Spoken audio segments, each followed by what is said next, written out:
Meron tayong bad news at meron din tayong good news sa vlog na ito. Sana walang checkpoint para hindi tayo huliin. Tara, tara. Oh, dahan-dahan, pega.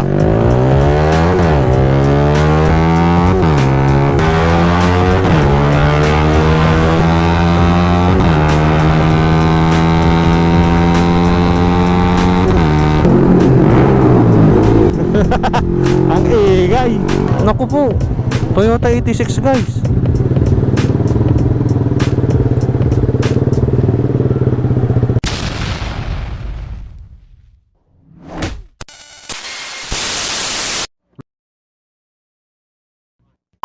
So, what's up mga idol? It's me again, Clifford Motovlog.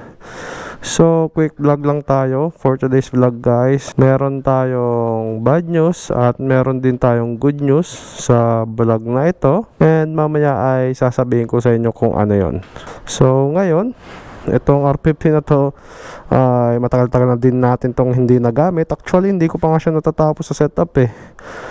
Ngayon, papaanda rin natin to. Lulubos-lubusin natin yung happy moments dito sa motor na to. Sana mandar.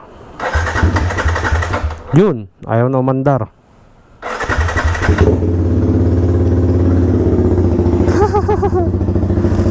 Guys, time check tayo. Alas 9 na ng gabi. Buti na lang wala kaming kapitbahay dito, kaya hindi ito nakakabulabog na motor. Yun lang kagandahan dito sa amin, kasi kahit naka pipe yung motor ko, wala akong masyadong may istorbo. Tanggal natin sa padak guys. Grabe ang ingay ng motor na to. Yun oh. Oh, dito muna. So yun, sarap guys gamitin oh. Napakababa. So let's go. May problema pa nga yung motor natin guys. Stuck up yung preno oh. Nangyari. Nag-i-stuck.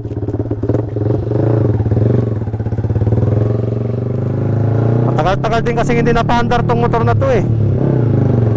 Ayan no. Bali na, babalik na lang to.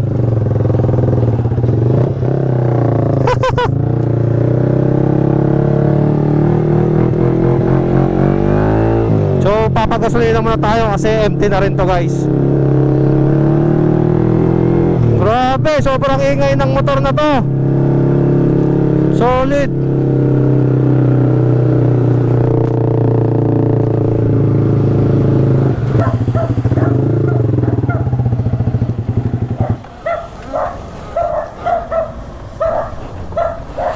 Grabe guys oh. Nag-stuck up lang yung preno.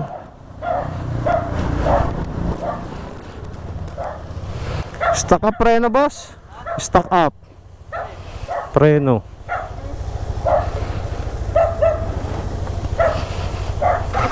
Yun, tara game na ulit. So si Boss Bandam pala guys, naka NMAX. Gamit niya yung NMAX natin kasi yung motor niya na Honda Beat hindi pa tapos i-set up, pero on process na rin.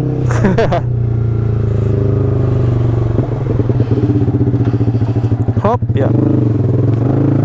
Itong R15 pala, naka-lowering kit to. Dahil linowered natin yung likod, syempre kailangan din natin i-lowered yung harap. So bali yung lowered ng harap nito ay 2 inch. Sobrang baba ng motor na to. Kaya nga to gamitin ng ano lang eh, 5 flat.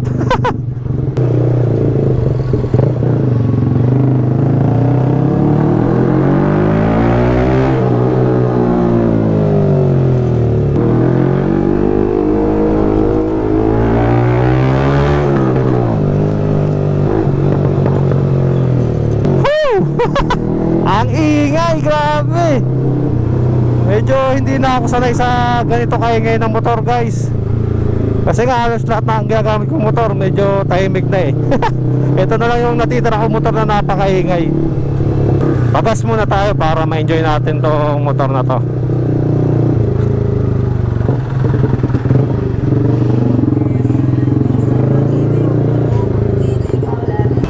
Bossing, 100 lang, unleaded. Yes sir. Shoutout ka muna, Boss Bandam. Sobrang pogi oh.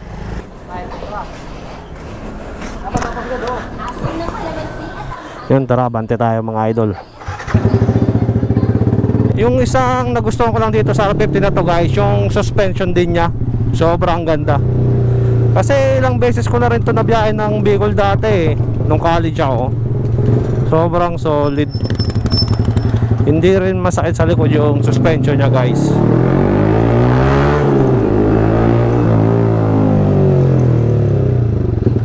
Sana walang checkpoint para hindi tayo huliin. Yari talaga tayo sa tambutso natin.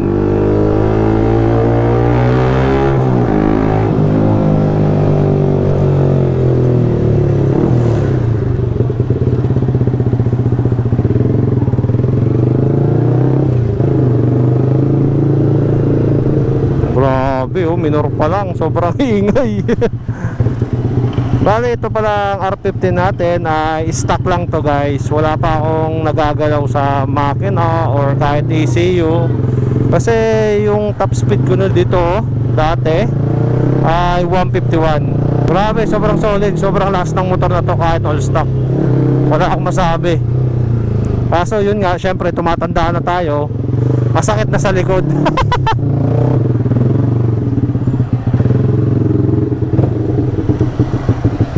Kuha ka 10 pesos.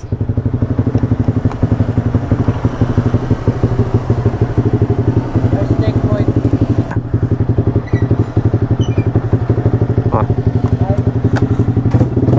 Thank you. May sumabit eh. Hindi ko lang alam guys kung okay pa ba yung takbo ng motor na to. Kasi nga matagal na rin tong na-stop. Tignan natin ngayon kung good siya, patakbuhin pa ng mabilis. Yun lang, traffic guys, hindi makakaarurot.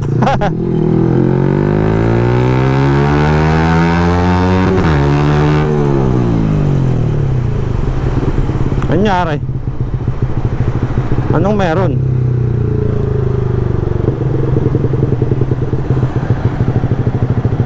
Wait guys, may na-aksidente pa ata. Naku po, Toyota 86 guys.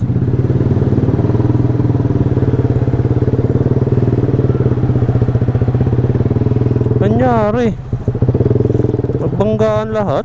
Andun yung Toyota 86 oh. Naku po. Di kasi nag-iinay-inay eh, no?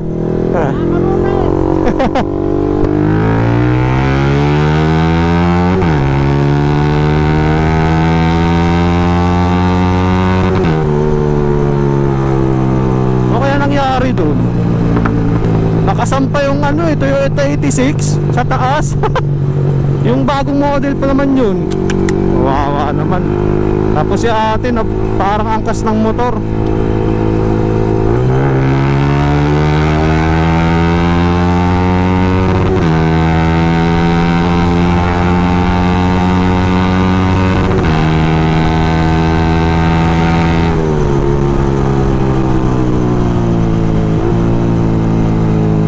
Diba? Lakas pa ng motor na to.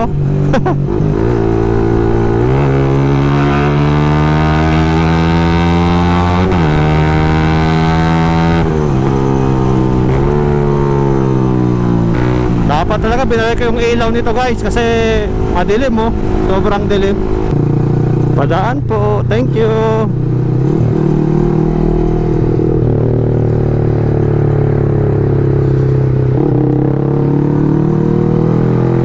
Wala na si Boss Bandam.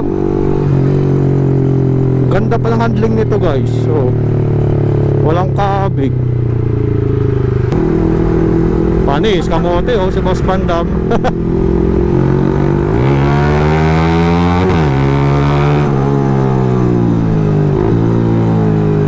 Joke lang. Ayan na yung ambulansya guys. On the way na siya dun.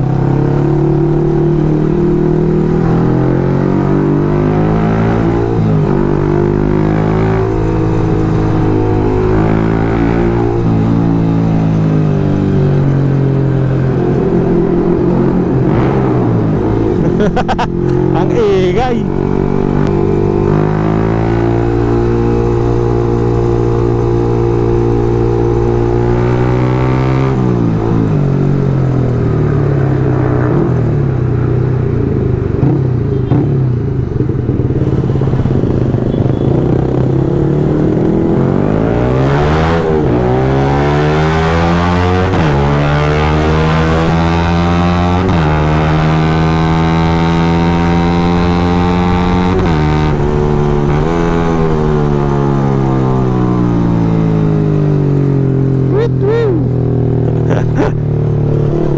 Kamote!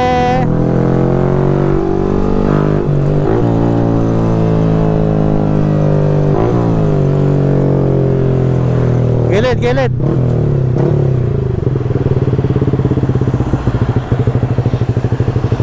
Tabi-tabi po. Kikiraan lang po. Tara, tara. Hop, dahan-dahan. Pega.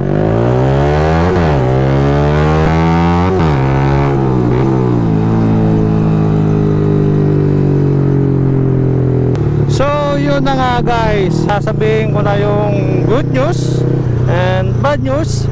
Syempre ang uunahin natin ay walang iba kundi ang good news. So ano nga ba yung good news sa atin guys? So merong paparating na bago nating sasakyan, pero secret muna yun kung ano nga yun. And syempre yung bad news naman ay kailangan natin to i-let go na ating R15, kasi nga hindi ko na rin siya magamit. And nag-deal din kami ni tropa na ang mangyayari ay mag-a-add cash na lang ako.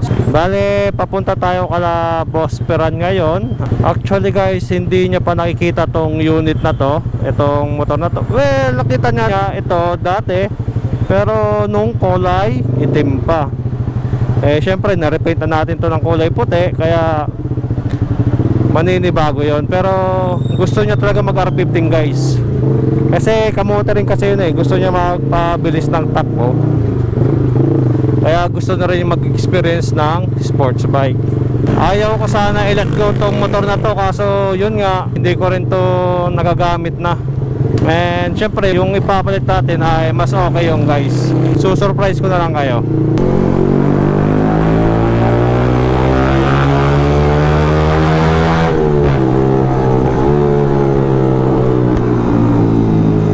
Bali malapit na tayo kala Boss Perang guys. Titignan natin kung ano yung expression niya sa motor na to. Grabe, mukhang bawal tong tambucho na to dito ah. Sobrang ingay ng motor natin guys, nakakahiya. Grabe, ako na mismo yung nahihiya sa motor natin. Kaya actually guys, ayoko na talaga ng masyadong maingay.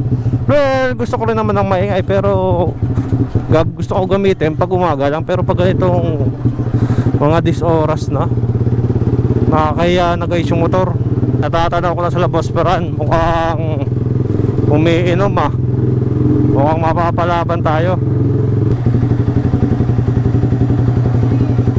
Makikinom. Yan na ba yung Brian na yan? Dala mo talaga dito, no? Pinapadala na ni Boss Francis eh.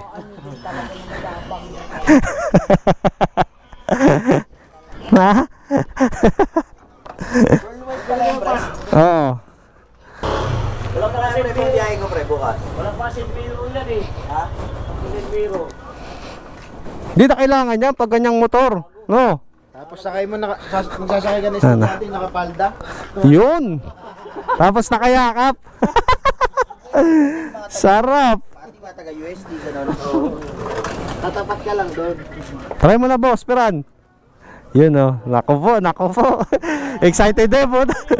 Grabe yung ngiti oh. Tuwang-tuwa. Gan lang yan. Nako po. Pinaka-anuhan. Pogi, Brad, pogi. Ha? Eh, parking pa. Ikaw na mag-parking.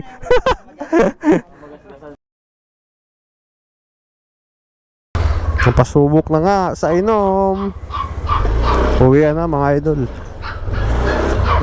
Wala na, iwan na yung R15. Bukas yan, wala susi. Gagawin dyan yung susi niyan.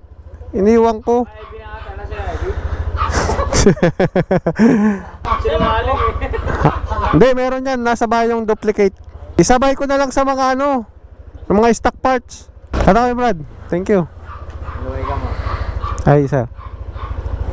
Ano, insan. Next time naman. Mamaya, ano ah? Ha? Mamaya. Puntahan mo? Oo ka.